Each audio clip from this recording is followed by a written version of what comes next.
Yeah, welcome to the BASc Internship Stories event. So this is so that you guys can hear from finalists who've just done their internship, and you can ask them questions and find out a bit more about all the different stages of finding an internship, applying, and what it's actually like to work as well. So some of you might know me, some of you might not. I'm Natalie Flintoff. I'm the Internships and Vacancies Officer for BASc. And we've also got Razor Majid as well at the back, who's BASc careers consultant. So we can help with questions as well, but mainly just ask these guys all your questions. So who have we got first years here? Any first years? Second years? Yeah.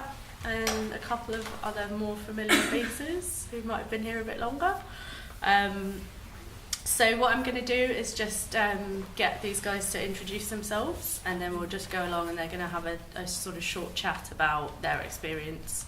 And you can jump in at any point with any questions that you've got, so don't be afraid to just get in there and ask, or we can wait till the end, either way. We were meant to have a couple more people, but there's a few people running late, so if they come in, obviously they can just join in. Thomas as well, who was meant to be coming, he can't make it today, but he did say that if anyone's really interested in talking to him about his internship at the Hong Kong Jockey Club, then they can email. So let me know afterwards if you did want to talk to him, and I can put you in touch with him. So yeah, we'll just get started. So if you guys want to go and introduce yourselves, and then we can go around to your sort of individual sections. Okay, hi, I'm Abby. I'm a final year, a fourth year, so I did my year abroad in Shanghai, and I did my most significant internship was just this summer gone past at a startup called Repositive. Hiya, I'm Esme, and I'm a fourth year finalist as well. I've just spent the year in Salamanca, and my internship that I'm going to talk about today was in my second year summer, so it was about 2 summers ago, at the Horniman Museum. So when we get, if the others turn up, we'll also have Justus, who went to York University and did a research assistant internship, and Yuri as well, who also did research but at a university in Munich, I think it was. Abby, do you want to just start by sort of running through your thoughts on what you did and how you applied and things like that? Yeah, sure. So basically, I should give you some context on the run-up to what I did for this internship. Basically, on my year abroad, I essentially volunteered at a bunch of different startups doing web development. So that's stuff like building websites, building apps, that kind of thing. And those all gave me the skills that I needed to apply for this internship at Repositive. Which I got and ended up being a paid internship, which was great. The first time I was paid to do any web development work. And again, I was doing the same types of things, like helping them build online applications for their main platform. Repositive basically is a tech startup. They have essentially a search engine where genomics researchers can go to search for data sources that they want to use for their research. How I sourced the opportunity, I was looking around for a summer internship opportunity. I signed up to a bunch of newsletters. Target Jobs was one of them, obviously reading the one that Natalie sends around.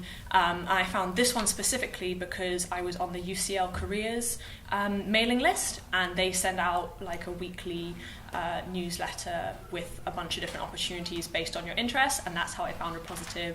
And then I just had to send them my CV and my cover letter. And then that was how they obviously got that, and then they invited me for basically a range of Skype interviews. They were one of the few internships that I applied for where they didn't require me to come in person to their offices to do an in-person interview. They were happy doing things over Skype. Obviously, I was applying from China, so that was obviously when I was applying for other things, that was one of the big blocks, was that they required me to come to an assessment day or to an in-person interview, and they would not help me out with the fact that I was in China, whereas Repositive were completely happy with doing everything over Skype. So the internship in general was an amazing experience for me. It was nice. It was still a startup, but it was a slightly bigger startup than ones I had been working on with previously. So I got to experience what it was like working for a slightly bigger team and working in a more established organization, but it was still small enough that I got to know pretty much everyone in the organization, and it was still quite a dynamic environment. So in terms of skills that I used from BASc, actually most of the skills that I needed for this internship were web development, which I basically taught myself while I was on my year abroad, doing this volunteering with other startups before. Although that being said, a lot of the stuff that we did in QM2 ended up being about data visualization, ended up being very similar to the work that I was doing at Repositive, and even featured a little bit in the interview process. And just generally all of the core modules that involve group projects, that's the number one thing that comes up for me when I'm doing internship interviews or job interviews. They always say talk about a time when you worked in a group and it was challenging or something. So having all of the BASc core modules gives you a large bulk of group projects to draw from for those kind of questions. How did I develop as a result of the work? So essentially it was more development of my web development skills that I got through this internship at Repositive. It was a much longer internship than what I'd done before, so I got experience of working with, it was 3 months, so I got to work with the company for a whole quarter, kind of really develop my knowledge of web development. And also, I think most importantly was there is a specific way that tech companies are starting to organize their teams. And they have a process called Agile Programming and Scrum, and that is quite new, and I got to have first-hand experience of a startup implementing those processes for the first time, and that was hugely beneficial for me because that is experience that I can take on now, kind of going into real employment.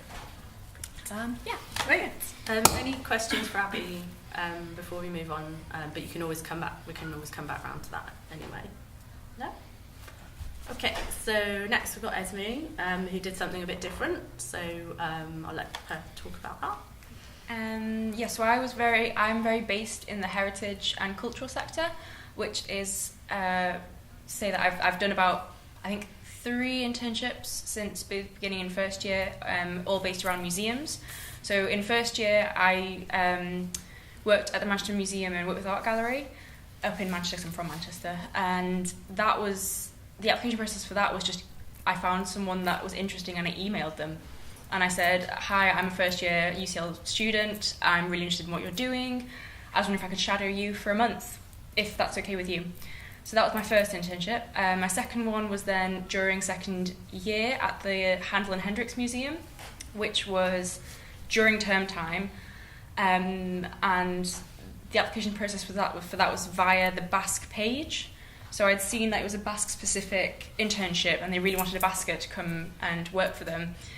So I applied and I got the role, and then on top of that I also got funded by BASc to do that internship, because one of the downsides of the heritage sector is that it's woefully underpaid.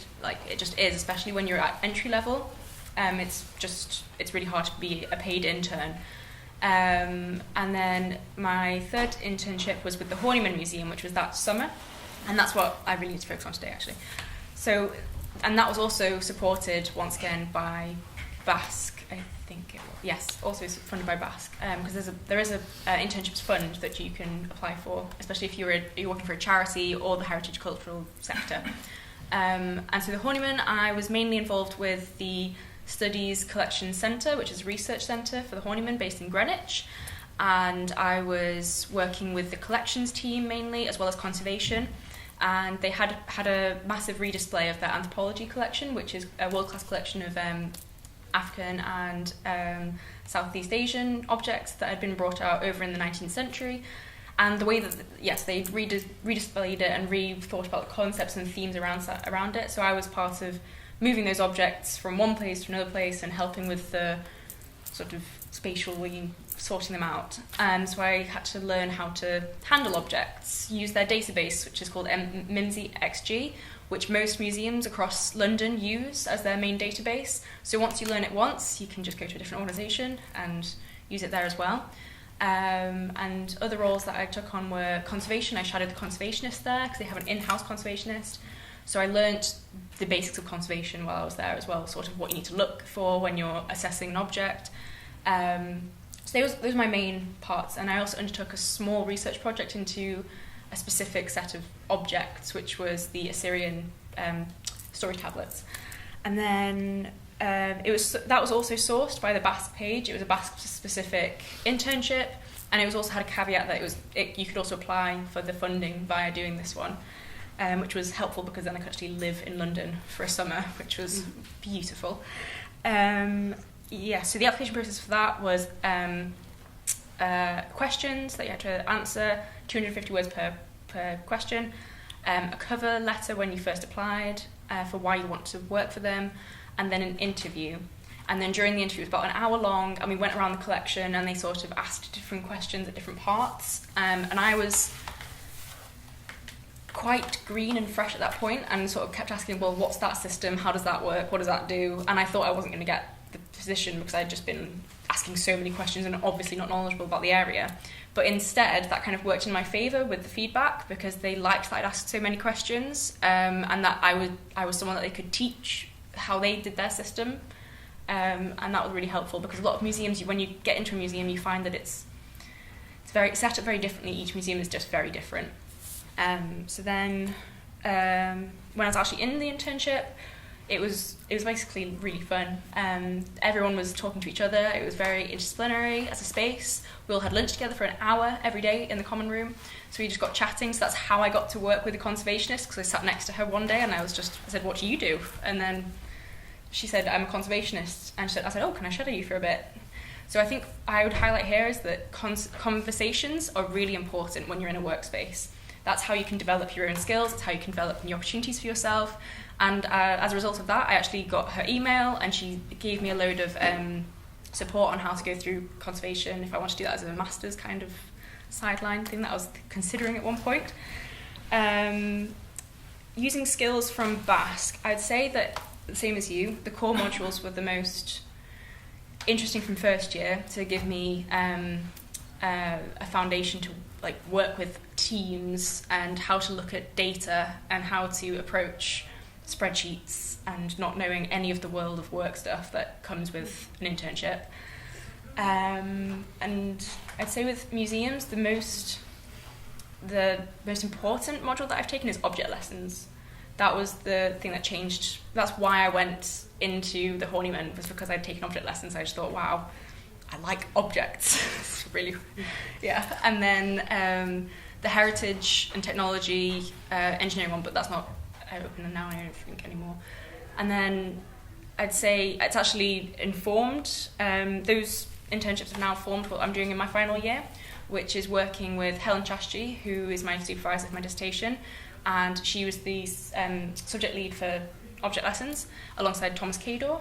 And yes, so she's my supervisor, and I'm mainly working with her on the first internship that I took, which was at the Whitworth and Manchester Museum, which serendipitously was when she was doing a load of data collection and had a research project, and that data is sitting there for me to look at for my dissertation, which was really helpful. That's really good. I remember when you'd done your interview and you said, oh, I don't think I got it, Yeah. going up against people who were a lot more experienced, and then they came back and said the exact opposite, and they were like, no, she's brilliant, we really liked her, she did really well. So That's really you never know. If you think it didn't go well for some reason, then don't bet on it. Sometimes you will have made a really good impression and not realised.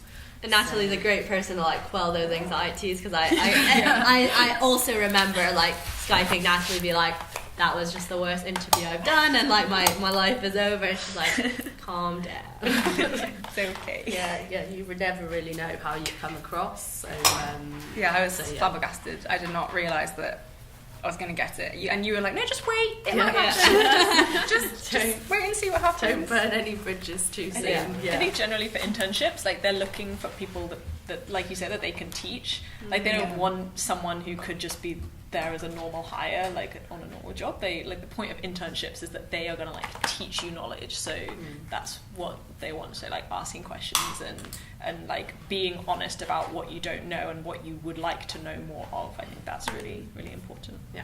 So the last one now is different again. Yeah. All very different. So just as you did a research internship. Yeah, that's great. All right, so I'm gonna answer all the same questions, and then I'll add some of the things that I would have wanted to hear last year. Yeah, so I was a researcher at the University of York. I spent 10 weeks there, and I was researching on conventional computing. So essentially, I was just doing research on computing that does not require transistors. So that was a nice mixture of both computer science and electronical and electrical engineering. I was helping a PhD student, so I was both researching and fact-checking for him, just double-checking that all the results were fine. So that involved working with electrical components and then just programming and data visualizing. So that's how those 10 weeks passed by. And also working with supervisors and just showing how you advance your research every week. So when it comes to sourcing these opportunities, there are multiple ways. For example, I didn't initially plan to do a research internship like that. I wanted to apply to some company and then maybe earn some money. And I had a list of over 100 companies, just an Excel spreadsheet, and I applied to most of them.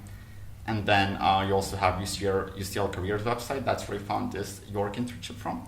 And then UCL Job Shop, even kind of underrated. It's still really, really good. It's not only for flyer job descriptions. And then obviously lastly is LinkedIn, really useful, though I had less success with that one. So yeah, it's mostly online like that. And the application process for me, it was quite easy in terms that I just send my CV, transcript, and cover letter. So it's usually more difficult than that. I applied to some other additional companies. So for example, Royal Bank of Canada, I passed through their interview stage, and there was cover letter writing, etc., stuff like that. So for Royal Bank of Canada, for example, that was really interesting because their interview process was quite long and thorough.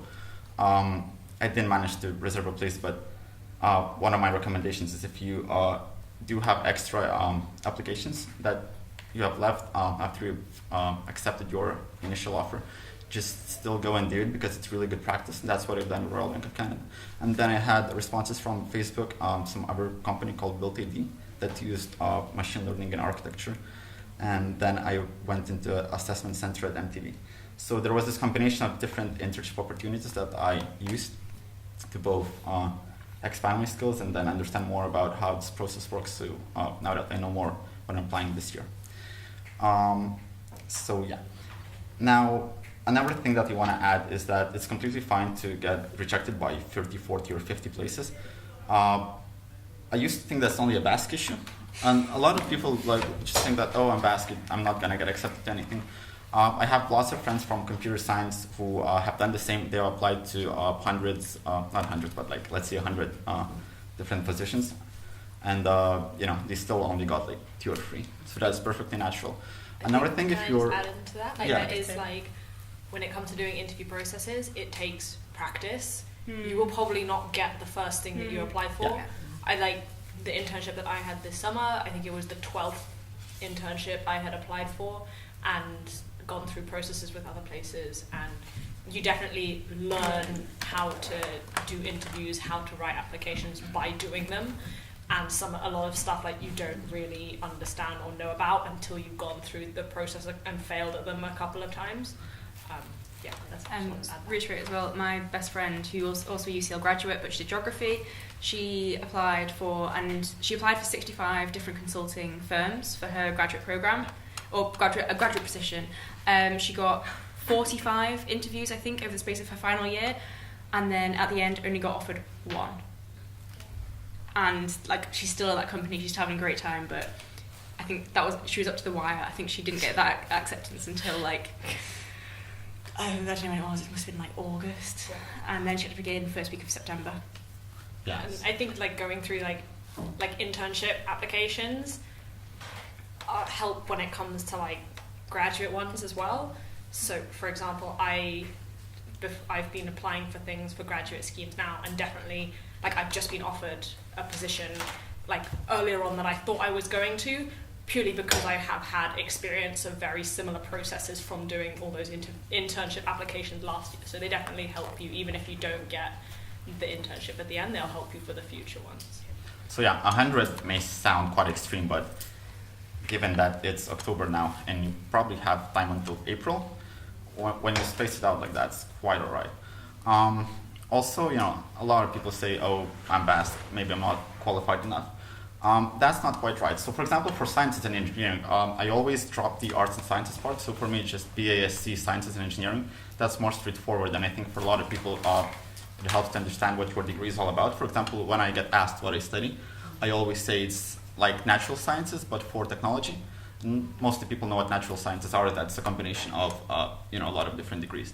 And when you say them that, it's a lot easier for them to understand what BASc is all about. So I just do the converse of that. I'll say that liberal arts, but with a science component as well. Because I'm a cultures major with a health minor. So that's how I sort of go about it at an interview stage. So like, what the hell is your degree?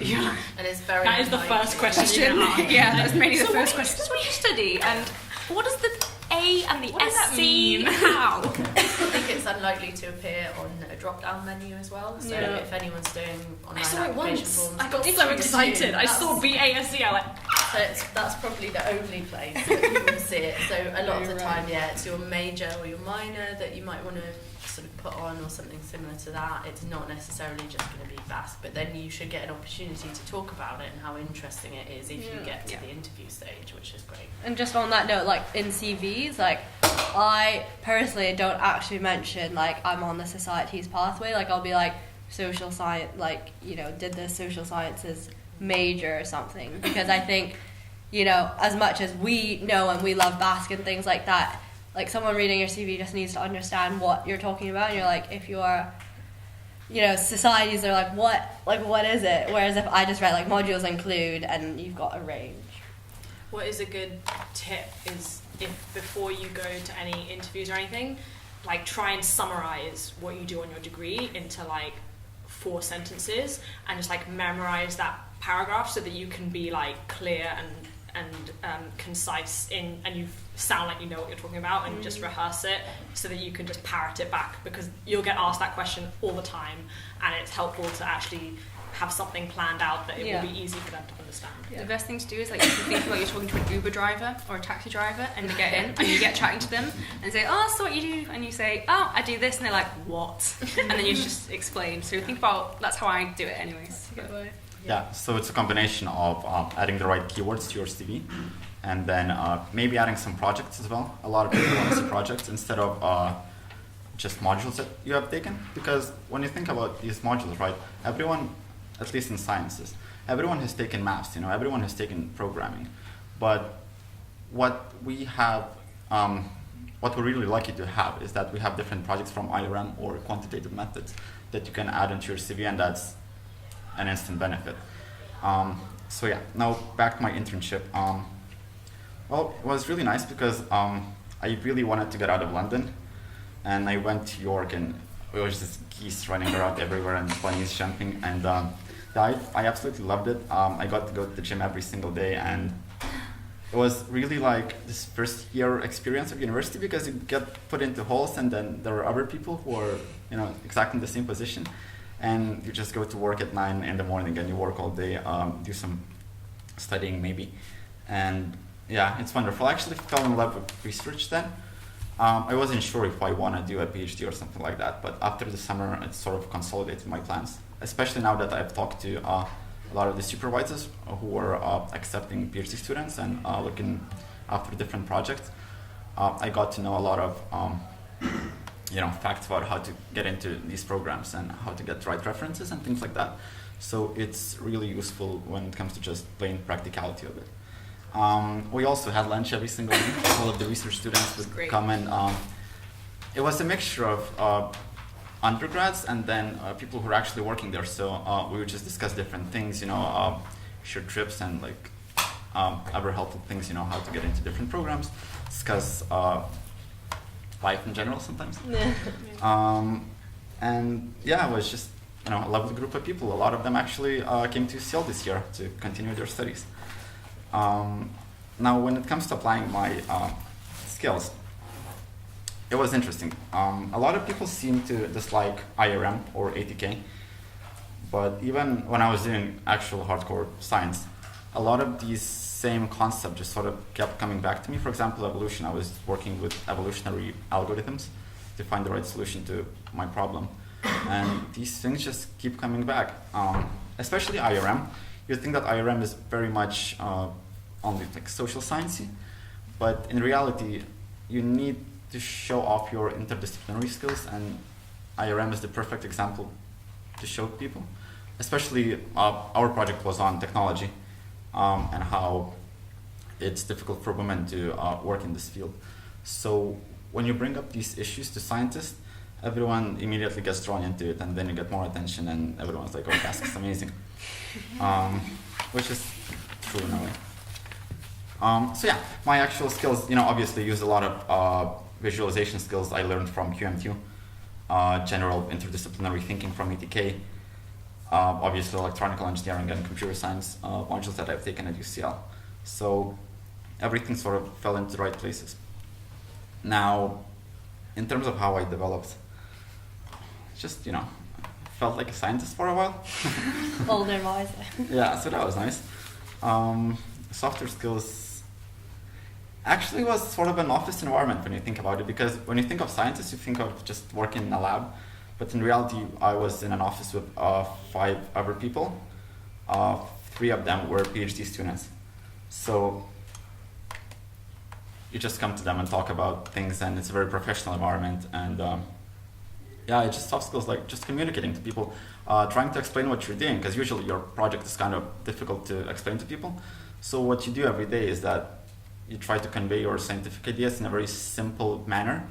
And I think that in turn that helps you to change your thinking. That's probably going to be really useful for my dissertation as well, I imagine. Yep. Well, fingers crossed. Yeah, and then in general, I remember I had this talk with my with my supervisor at the very end of the internship. And it was then that they asked me more questions about my degree. And I told them that probably the most useful skill that I got from UCL was my minor. And my minor is at the Bartlett. And I was taking design and creative practice modules. And what we would do there is essentially a small project on our own. And it would require a lot of research. And it was very artsy in a way. But funny enough, a lot of the same concepts and thinking, sort of mind mapping of things, came to be applied in scientific subjects as well. And that was really surprising. So that just proves that BASc is kind of working in a way.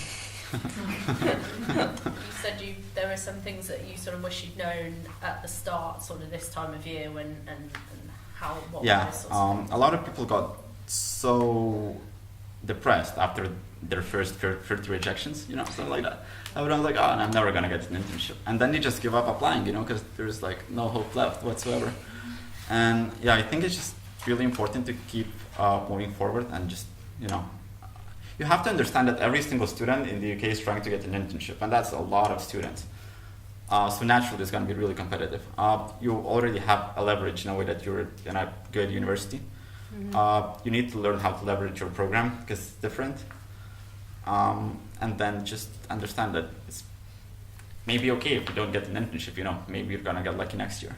Yeah, I think that's a really good. And look at volunteering in the meantime. Yeah. Like as Abby did, and as I did at Handel and Hendricks, like there are volunteering schemes during term time. I don't advise it for finalists, probably not. But second year, I managed my time well enough to be able to do an internship during term time. That then allowed me to have an edge when it came to summer applications. Obviously, if you're able to and financially and time-wise able to take the time out to do that, then I definitely recommend it. I'd say also don't think that just because you don't get an internship at like a big flashy company that you won't get a good experience from like a small organization. Like I've done a lot of work with startups now, and especially if you like choose the right type of startup for you, like the kind of exposure to the type of different roles you can get is extremely valuable, and it doesn't, just because you didn't get that internship at that flashy company during your academic life doesn't mean you won't be able to get a graduate job there, for example, because like any type of experience, so long as you like make the most of it, can be turned into a success, even if it isn't the top one that you wanted at the start. We get a lot of feedback from students who've been on an internship. We sort of collect it all up. Massive range of companies, different sizes, and it really, most people do have a positive experience, even if they're going to, like, it depends, like Jolie went to a massive international company, and then other people have been to much smaller places, and they've all had a good experience if they put something into it themselves. So it's not, this time of year it can feel like there's only one type of big scheme internship out there, and that's not the case. There are hundreds of others in lots of different places, and they all can just be just as good as each other. It depends on what you want and what skills you want to develop and your sort of personal interests, really. Just to further that as well, so obviously you have these very set application processes where they've had it for the last like 10, 15 years, and you just go through it. But for 2 of my internships, it's me approaching an individual, getting their personal email and saying, look, I've read a journal by you. So this summer I worked at the University of Alicante because I'd been at the University of Salamanca. And during my term, I'd read a journal entry by this professor in Alicante, and she worked for the Department of Health Psychology. And I just emailed her and I said, hi, I'm an English native speaker with a very interdisciplinary background. I'm so interested in helping support you in Alicante for the summer with, if you need any English stuff, because I'd seen that there was a call for papers from Spanish and English backgrounds, and they wanted to put Spanish papers into English to increase their impact. So I really recommend you just sort of, if you've read an interesting journal article, find out who wrote it, find out what they do, where are they at, what's an institute they work for, email them. If you can find a personal email and you can talk to them about something that you're interested in, put yourself out there, because you don't know if someone's going to be generous or not. Yeah, LinkedIn is great for that. Like you said, like get yourself on LinkedIn. Like my mom, for example, she does a lot of hiring for the job she's in, and I think more and more the way that companies are going now is sourcing people via LinkedIn. So whether you're going for a big company or you just want to make a contact with someone whose research you're interested in, like make yourself a strong LinkedIn profile and do it that way. It's a really, really valuable resource. Yeah, they do advertise jobs on LinkedIn, but it's also just really good to ask questions, and obviously the main point of it was when it started was for people to connect with each other in a sort of business atmosphere, but it is just good to get answers to your questions as well. I mean, if you're not sure as someone at UCL whether you could be hired for a company in China, say, you can look up any UCL graduates who now live and work in China in that company, and you can message them and find out what the process was, whether they think that you would be a good fit for the organisation, whether they think that it would work for you, or if there are any sort of things that you should know before you apply. It's a really good tool. A lot of more of the like online automated job applications now will have like a special LinkedIn button that will like, fill in the application for you based on your LinkedIn profile. So especially when you're like getting to the stage where you're applying for like 10, 20, 50 internships, like it's a big time saver. You just have like one profile you can just kind of use for lots of different things. Just make sure it's a good one. Yeah. Don't click that button to put the automatic LinkedIn to apply with unless you know that you're happy with your profile, because if there's a spelling mistake on there or there's a whole section missing that you were going to do later, then obviously that doesn't look great. But yeah, it's and you can get like your previous employers to like endorse you for skills you've done, and then that can make you seem more credible as well. I think the only problem with that, it is still good, but the only problem is you can't tailor your. You'd have to keep changing it every time before you applied if you wanted to tailor your LinkedIn profile before you submit it. So just be aware of that. It might be better to do all one type of role in a chunk and then change it a bit and do some more if you want to get that tailoring a little bit. But yeah, it's a good time saver. That's one thing to don't underestimate how much you need to change your CV per application. Like I kind of thought, oh, I'm going for heritage, it's going to be quite simple. No, really not. You need to look at what they want you to, read the statement of what they want you to be, and then work around that for your cover letter and for your CV. Put those buzzwords that they're using in your CV and say, like Natalie taught me, I think in first year, it was like, okay, find the job description, put the buzzword and your skills, and then like explain why. Why do you have that skill?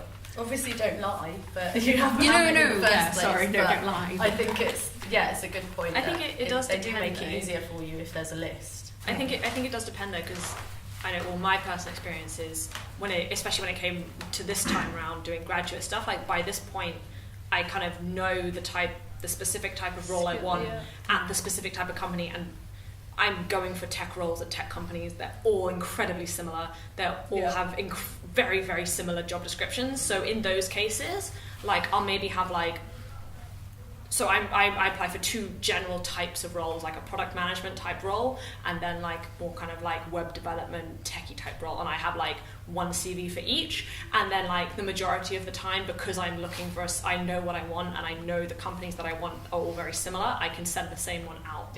Sometimes you can even use a similar type of cover letter if you are feeling like you're getting overwhelmed by the amount of applications you have to send out, and you do have to make those generalizations, then you can. I think it's a judgment call, isn't Yeah, it? exactly. If you think the roles are similar enough, then maybe there's only tiny little things that you need to tweak. If they really are quite different, or the company's sort of ethos is very different, then you might need to do more of that. So it's just a sort of judgment call based on. I usually make like my what you're applying LinkedIn for. profile is like a combination of all my CVs, and so you have like that's kind of like the overview, and then usually you'll link your LinkedIn profile, and you'll also get to send a CV as well at the same time, so they can get a more general detailed overview from the LinkedIn profile, and then you can have a specific tailored CV. And I think that's what I found to be the most effective anyway. I think there's a common misconception about cover letters. A lot of people think that it may be enough to change 1 paragraph. So you have your general cover letter that you just say the things you have done in your life, and then you tailor 1 paragraph to the company that you're applying to. But that very rarely works. Like they just know that you only change 1 paragraph, and it's usually if it's not long enough, then they're just not gonna interview you. I think you have to remember that the people that are looking at your application, that's either going to be all they do for their job if they work in recruitment or HR, or they're used to hiring people quite a lot. If they're a line manager, they probably do a fair amount of vetting. So just be aware of that. They can pick things up really quickly.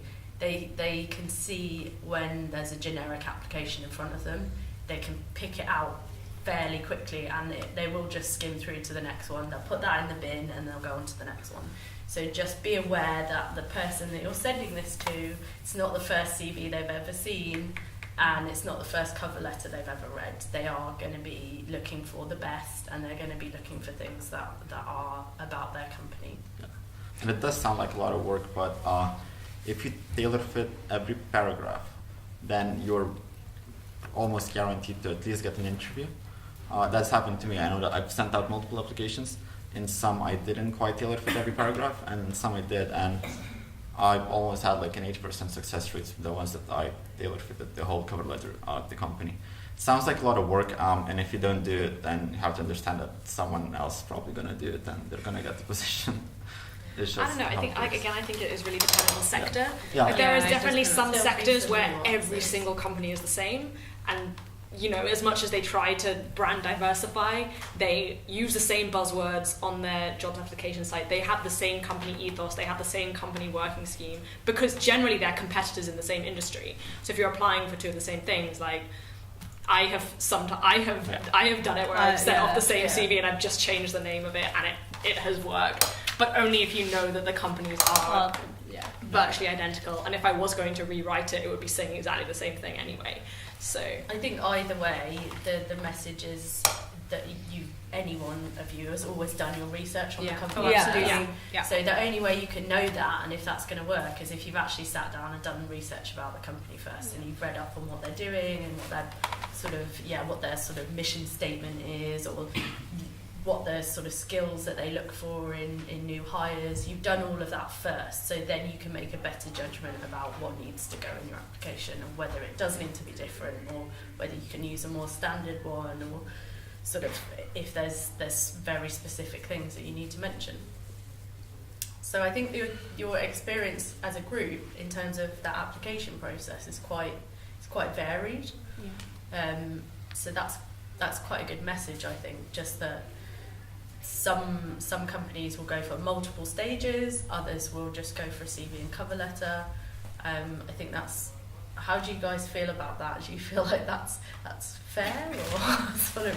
I found one thing I would make a point of is I thought that it would be better to kind of wait until after my year abroad to do like a big flashy internship, but then when it came to doing the applications, it doesn't help you being based in another country, because a lot of the big programs will require you to come in person to an assessment day, and I got through to the assessment day is usually like the final round before the final interview or something, and I got through to quite a few of them, like after the whole lengthy process of going through like filling in their application forms, the CV, the cover letter, the Skype interview. They have a lot of online tests you have to do as well, and then finally you get around to an assessment day and I'll be like, well, I'm in China, and that was definitely like, they just kind of said, well, tough luck, if you can't make the assessment day, you can't get the job. And I didn't know that before going on my year abroad.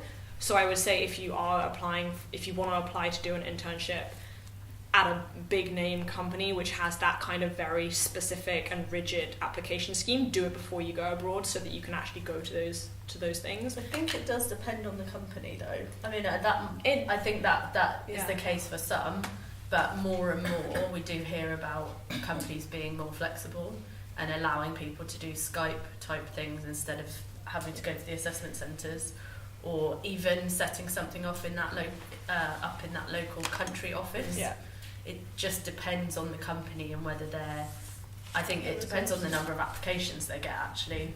If some of them think that they don't need to be that flexible because they're going to get people through anyway, they might not bother, but others will make a bit more of an effort, and things are changing a bit on that front. Then also don't be afraid to look for internships when you're on your year abroad. If any of you are going on your year abroad, I used the careers service at Salamanca because it was there, and I went in and just had a chat with them when my Spanish had got a bit better towards the end of the year. And then I started to realise, Spain is a completely different job market, and it's all about talking to people. They have obviously online, they have job searches and stuff, but it's just such a different way of getting work because there's a massive unemployment percentage there. Like the 18 to 25-year-olds, I think they've got a 24% level of unemployment. So to get an internship is really competitive there, and it's about being personal, and that's how I got that internship for this summer and stayed in Spain, because I wanted to push as much on getting a good level of Spanish for final year. I did want to have someone on the panel actually who did their internship abroad, but the one person I had wasn't able to come. But I think it is a good point. You don't have to do it in the UK.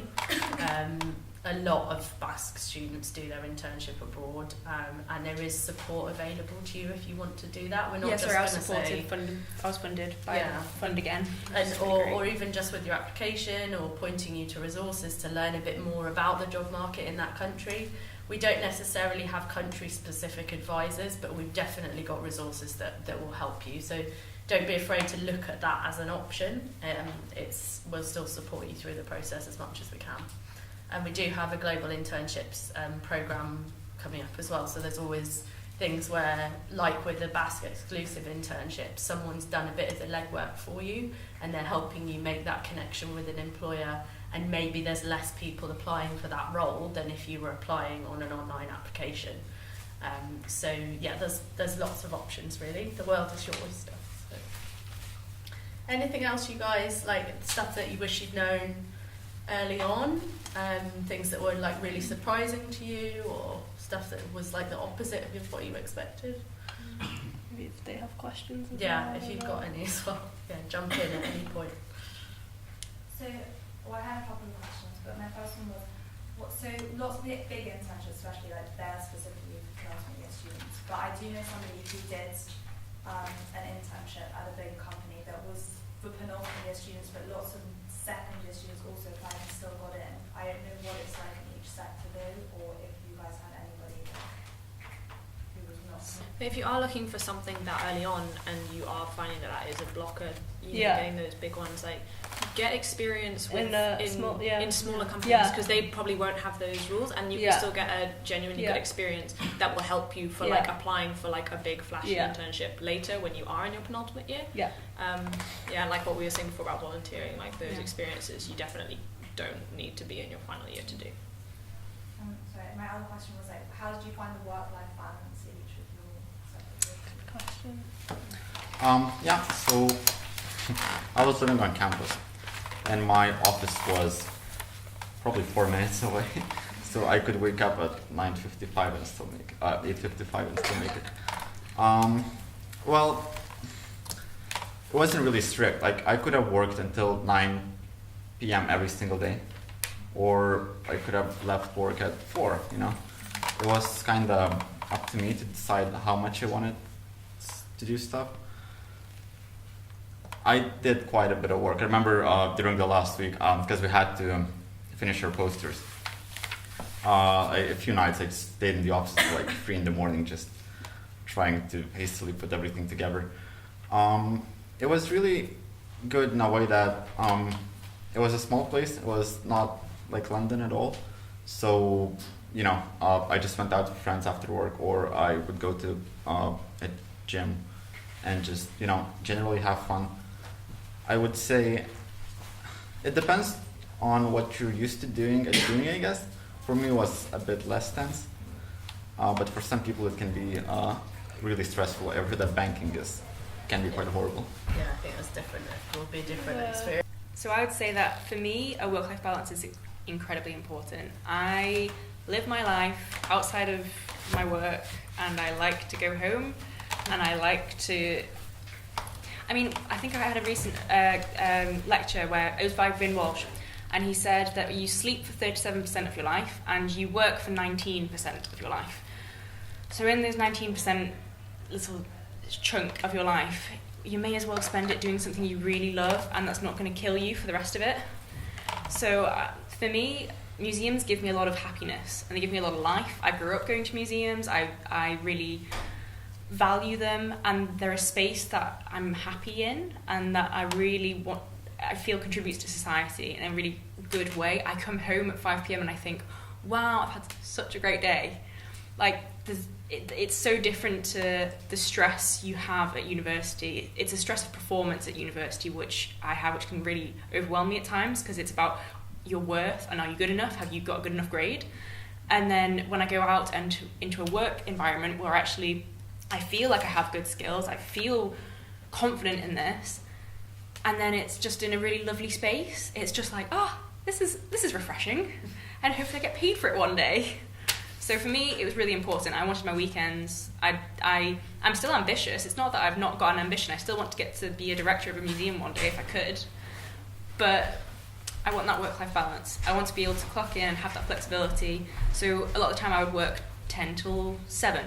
Or maybe I'd do 9 to 5, or sometimes I'd do 8 to 4 if I wanted to beat some of the rush hour. But they were so flexible with when you started and when you finished, because you're doing your own work in your own time. As long as you do it, it's fine. But yeah, that was really important to me, because I just know myself. I need to sleep. I just need to sleep. So for me, my work culture at Repositive, the internship I just did over the summer, was honestly amazing. I think it's also kind of the fact that you're working at a startup, and it's also in the tech industry. I think in general, like Jolie was saying, it's very industry specific. Like the tech industry is more known for, like, you know, Google has napping pods and, you know, work how you feel kind of vibe, and that was definitely what they kind of represented at Repositive. It was very much kind of like, you could be there 9 to 5 or 8 to 4, or, you know, it depends kind of what job you were in. Like, for example, the HR people will probably come in a bit earlier because there was more like morning stuff that they needed to get done. The development team probably wouldn't rock up until about 10 a.m. But then like they might be expected to, like, if a server crash or something, and they would have to stay overnight to like fix it and get it up and running as quickly as possible. But then they would not be expected to come in for 9 a.m. after they'd had to do that. Like, it was